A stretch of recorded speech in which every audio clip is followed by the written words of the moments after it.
안녕하십니까. 오늘 칼빈의 기독경의 제1권 창조주 하나님에 대한 지식은 제11장 하나님께 눈에 보이는 형상을 부여하는 것은 불경스러운 행위이며 우상을 세우는 것은 참되신 하나님을 배반하는 행위다 라는 주제로 살펴보려고 합니다. 칼빈의 기독경의 이 장은 십계명의 두 번째 계명과 연결되어 있죠.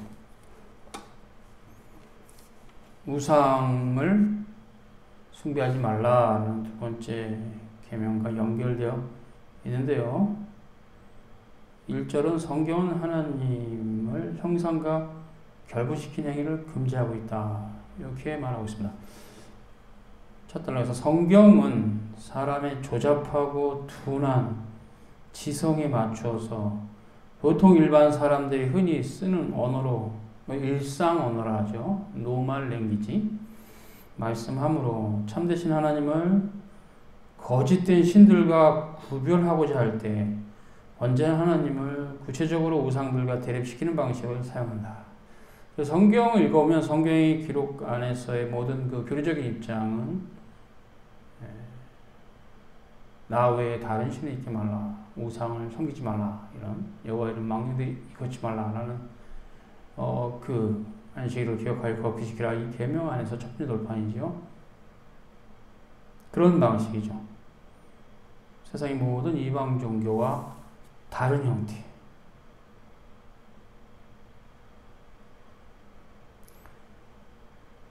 그래서 그 출애굽기 20장 4절에 너를 위하여 새긴 우상을 만들지 말고 또 위로 하늘에 있는 것이나 아래로 땅에 있는 것이나 땅 아래 물속에 있는 것들의 어떤 형상도 만들지 말라. 이 부분에서는 너를 위하여 새긴 우상을 만들지 말라고 되어 있어요. 상당히 중요한 선포입니다. 인생들이 우상을 만들고 거기에 절하는 근원적인 이유는 인간들 자신들을 위한 종교이기 때문입니다. 솔리 데오 글로리아죠. 하나님의 영광을 위한 종교가 아니라 인간 자신의 번영과 안락과 풍요와 자기 자신의 이 땅에서의 어떤 그런 삶을 위한 그런 종교가 이방 종교죠. 그래서 이방 종교는 인간의 머리에서부터 나와서 인간으로 말미암고 인간에게로 돌아가는 종교입니다. 기독교를 제외한 모든 이방 종교는 그렇습니다. 물론 기독교가 타락하면 또 그쪽으로 갑니다. 구약의 선지자들도 여러 번 경고를 했고 바알 신앙을 섬기지 말라고, 또 새언약의 교회도 2000년의 역사가 흘러온 시점에 또 교회가 타락하면 그렇게 번영의 신학으로 가지요. 너를 위하여 새긴 우상을 만들지 말라. 이게 근원적으로 타락한 종교의 전형적인 특징입니다. 이방 종교의 전형적인 특징이에요. 그래서 지금 칼빈은 그 본문을 가지고 이 말씀을 통해서 하나님은 그를 눈에 보이는 형상으로 표현하고자 하는 우리의 완악함을 미연에 막으시는 것이며, 그래야 이미 오래전에 미신이 도입하여 하나님의 진리를 거짓 것으로 바꾸기 시작한 모든 형상들을 간략하게 열거하시는 것이다. 이런 칼빈의 진술은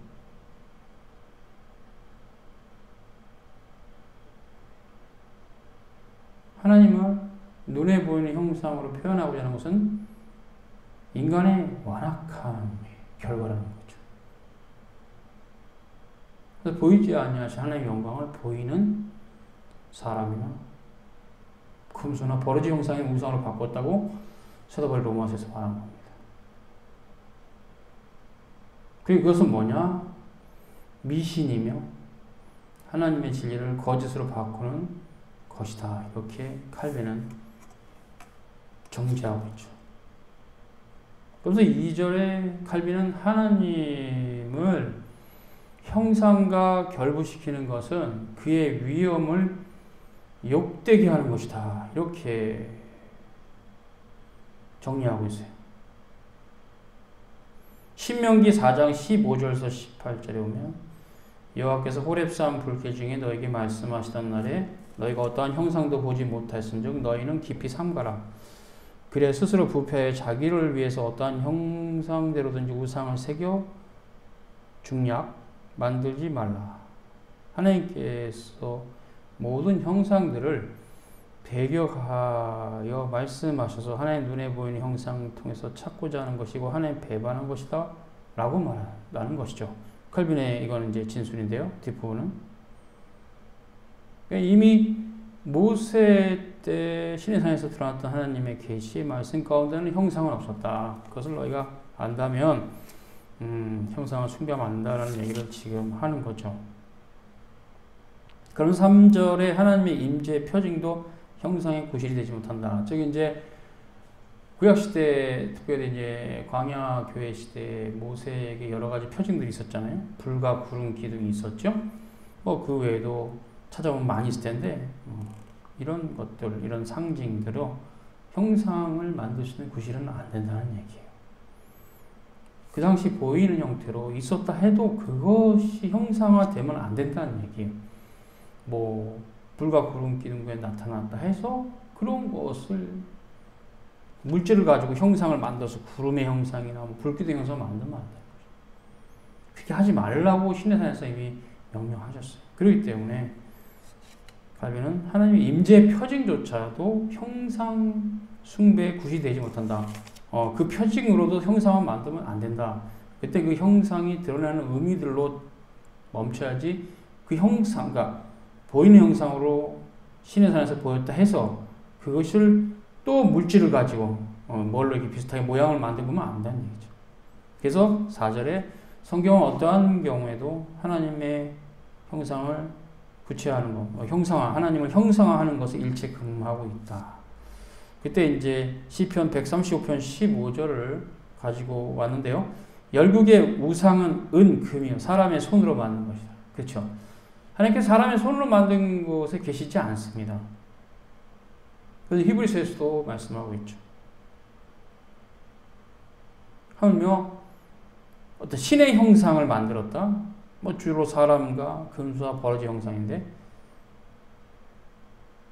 그냥 은과 금이고 사람의 손으로 만든 조형물에 불과하다. 이것이 이제 성경 우리에게 가르치는 교리고 칼빈은 그것을 따라서 성경은 어떤 형식으로든 하나님 형상을 만드는 것을 금하고 있다고 말하고 있는 것입니다. 그것이 진흙이 됐든 돌이 됐든 은이 됐든 금이 됐든 아무리 찬란한 어떤 값어치가 있는 뭐 그런 어떤 뭐 보석이라 해도 그것으로 하나님 형상을 만들 수 없다 결론 내립니다. 그래서 칼빈은 순간순간 덧없이 숨쉬며 살아가는 유한한 인간들이 너무도 어리석게도 무분별하게 하나님께 드려야 될 존귀를 감히 우상들에게 돌리고 있다. 이것이 이제 형상 숭배의 거짓됨이죠.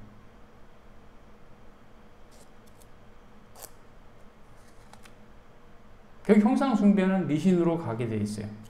그 보이는 형상물에 뭔가 신적인 권능이 있다고 해서 거기다가 제물을 바치고 또 절을 하고 이렇게 하면서 뭐 제사 음식이 되겠죠. 그러면 이렇게 해서 그 보이는 형상으로 섬기는 것은 인간이 자기를 위한 종교를 만드는 형태죠.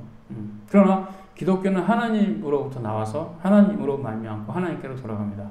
로마서 11장입니다. 11장 36절이죠. 만물이 그로부터 왔고 그로 말미암고 그에게로 돌아갑니다.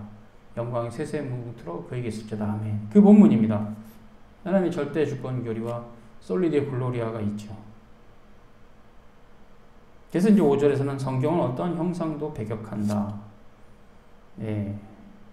그래서 쾌쾌 묵은 말이라 하면서 그레고리우스 교황이 우상은 무지한 자들에겐 책이다라는 허탄한 소리에 대해서 이런지야 칼빈은 논박하면서 하박국서 2장 18절 부어 만든 우상은 거짓 스승이라 라는 말씀을 가지고 그런 카톨릭의 주장을 반박합니다. 에레미야 10장 8절도 우상의 가르침은 나무뿐이다. 그 형상을 섬기는 거예요. 그냥 그거 무슨 무지한 자들의 책이 돼요. 말도 안 되죠. 신의 산에서도 하나님의 말씀만이 음성으로 들렸지 형상은 보여짐이 없었다는 것을 통해서도 기독교는 말씀의 종교고 말씀을 가르치고 듣고 깨닫고 그것을 따라 살아가는 그런 형태의 종교지 무슨 하나님의 말씀 하나도 없고 그냥 이렇게 보이는 우상을 섬기는 형태는 기독교는 아니죠.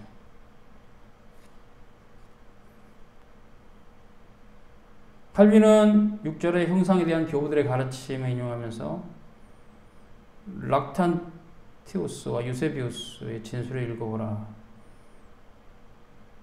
모든 형상들이 본래 사람들을 묘사하기 위한 것이라는 것을 진정 사실로 주장한다. 그래서 이분들도 이렇게 형상 숭배를 논박하고 있다고 칼빈은 말합니다. 어거스틴도 칼빈을 인용하는데 형상에게 예배를 드리는 것은 잘못이다.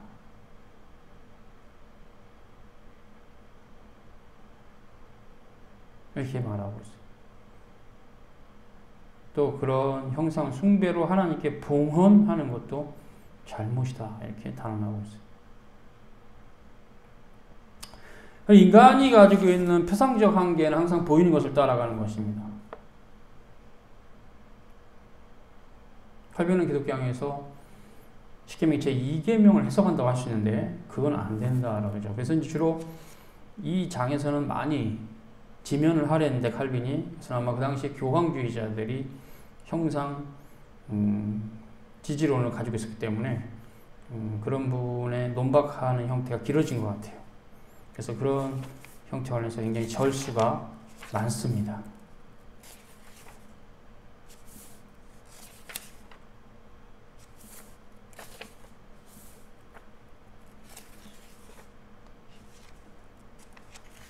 (16절까지) 있어요. 엄청나죠? 전장에 비해서는 절수가 되게 많아요. 16절까지. 그래서 이제 다 설명하지 않고 중요한 부분만 살피고 넘어갑니다. 특히 교황주의자들의 논박글은 지금 시대 개신교 성도들에게는 별로 큰 의미가 없네요. 8절 우상의 기원은 형체를 지닌 신을 찾는 인간의 부패한 욕심에 있다. 실은 이런 부분들은 우리가 지난 시간에 본 대로 로마서 1장 18절에서 23절 이하가 너무 잘 보여주고 있어요. 하나님을 알되 신에 대한 어떤 막연한 지식이 있어요. 영화롭게 안 하고 감사치도 않아요. 그리고 자신들이 스스로 지혜있다 생각해서 신을 만들었는데 우상을 만들었다는 거예요. 바울의 이런 지적이고 진술이고 그것이 이제 칼빈에 의해서는 이렇게 증거되는 거죠.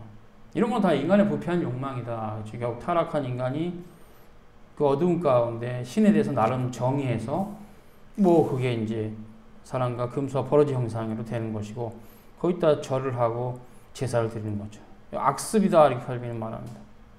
더욱 우상 숭배에 빠지도록 불을 지르는 것이다. 형상 숭배는 이렇게 칼빈은 그 당시 로마 가톨릭주의자들을 단죄하고 있죠. 이 계명을 완전히 어기는 거거든요. 형상 숭배는. 그래서 9절에 형상을 사용하는 것은 우상 숭배로 치닫게 돼 있다 이렇게 말합니다. 그래서 형상들 속에서 하나님을 바라본다면 사람들은 그 형상 안에서 그를 예배하게 되는데 이것은 우리의 생각과 눈을 그 형상에 고정시켜버리고 더욱 야만적으로 바뀌게 되며 그 형상 안에 뭔가 신적인 것이 존재하는 것처럼 이해해서 형상을 숭배하는 형태로 되어버린다. 형상이 완전히 압도되어버린다. 하나님 말씀은 사라지죠. 형상 숭배라 하면 종교가 말씀은 사라지고 그냥 형상만 숭배하는 게 돼요. 뭐 그건 이방 종교랑 똑같죠. 우리가 불교에서 불상을 섬기면 불상에 막 절을 하고 거기가 이제 부처님 형상이 될 건데 기독교는 그렇게 타락하면 안 돼요. 그쪽으로 가면 안 된다는 얘기죠. 10절에 교회에서 행해지는 형상을 통한 예배, 여기서 로마 가톨릭의 미사와 연관이 있고 11절 교황주의자들 어성은 변명, 거기서 이제 교황주의자들의 주장을 논박합니다.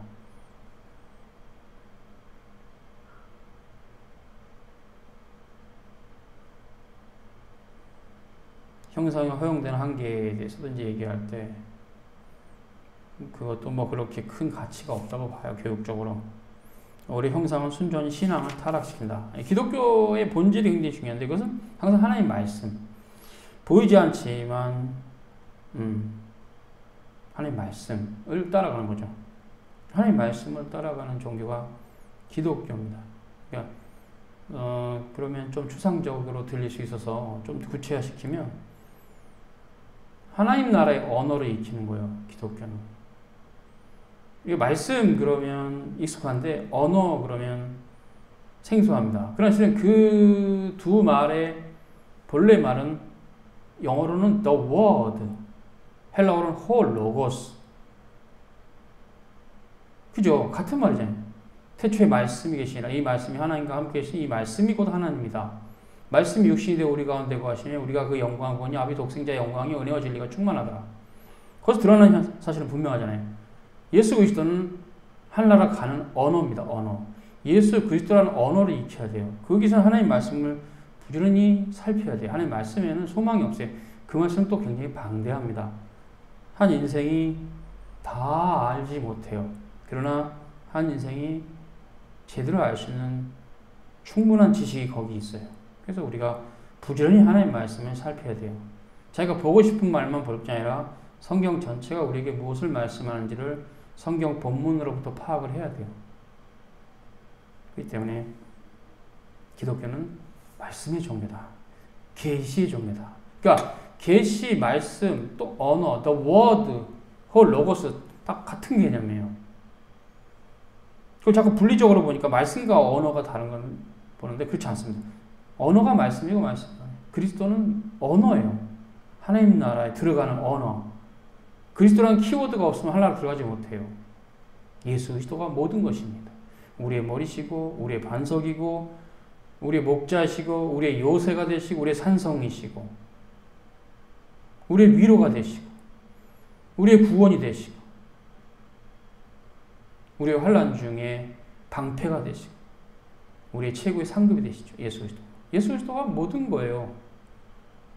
네, 예수 그리스도가 모든 거예요. 다만 우리는 그분의 지체로서 있기 때문에 우리가 그분의 일부가 되지 그분은 우리에게 모든 겁니다.